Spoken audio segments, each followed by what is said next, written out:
আসসালামু আলাইকুম। ম্যাথেমেটিকের one day one MCQ সিরিজে সবাইকে স্বাগতম। আমি এমএস ইসলাম নাইম। আজকে আমরা আলোচনা করব এসএসসি এবং ইন্টারমিডিয়েটের অন্যতম একটি গুরুত্বপূর্ণ টপিক পার্শিয়াল ফ্র্যাকশন বা আংশিক ভগ্নাংশের আননোন ভ্যালুগুলো কিভাবে শর্টকাট টেকনিকের মাধ্যমে বের করা যায়। সো শুরু করা যাক। তো এখানে পার্শিয়াল ফ্র্যাকশনটা হচ্ছে এটা। তো এখানে পি এর ভ্যালুটা যদি আমরা বের করতে চাই তাহলে আমরা পি এর নিচে যে ফ্যাক্টরটা আছে সেইটার থেকে আমরা এক্স এর ভ্যালুটা বের করে নেব। সেটা ইকুয়াল টু 0 দেখে আমরা এক্স এর ভ্যালুটা বের করে যদি নেই তাহলে এক্স ইজ ইকুয়াল টু হয় 1।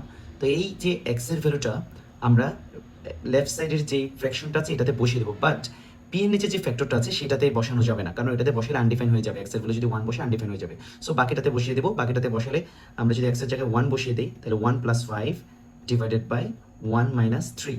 তো এখানে আসবে হচ্ছে 6 divided by minus 2। So P এর ভ্যালুটা আসবে মাইনাসের 3।